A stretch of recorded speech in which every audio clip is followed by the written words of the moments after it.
So you know that the Romans, they used sauce to cover up spoiled or bad tasting food. Well, I hope this ain't that.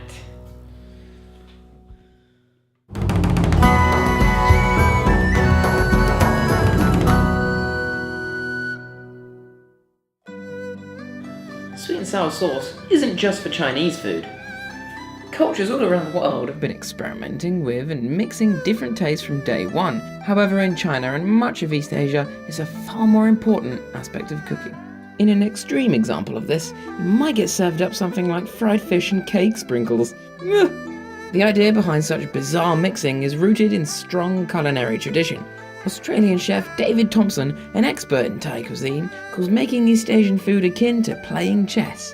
Long-standing conventions suggest that if you have a spicy curry, you balance it with a mild stir-fry or rice, and a sweet meat like pork will often be accompanied by a sour sauce.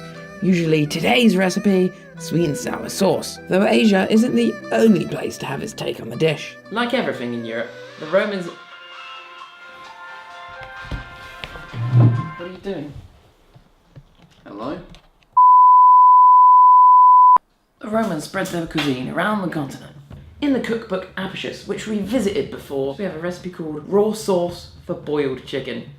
Sounds great, doesn't it? So that might be why modern translations tend to refer to the sauce as sweet and sour, making one of the first early documented uses of sweet and sour sauce.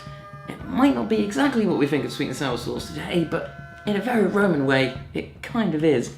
Today's recipe comes from a cookbook named after socialite Marcus Gavius Apicius of classical Rome. The book was assembled from around the late 4th and early 5th centuries. The Roman take on sweet and sour sauce uses typical ingredients of the time, like red wine vinegar and fish sauce, or garum, seasoned with the herbs dill and mint, altogether making a tangy green glaze perfect for dipping meats.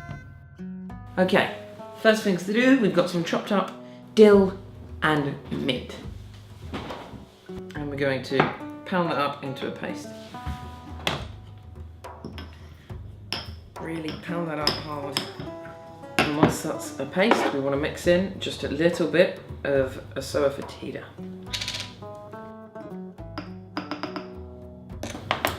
Literally a sprinkle.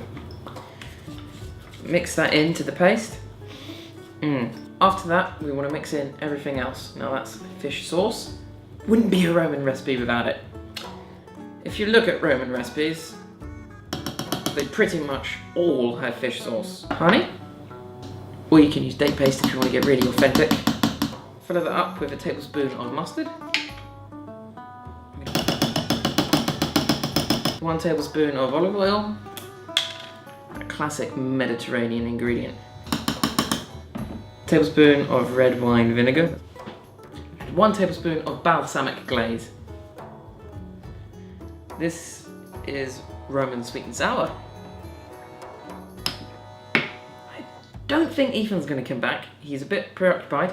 So let's try this chicken in this dipping sauce. And you can see it really sticks to the chicken. That's exactly what you want.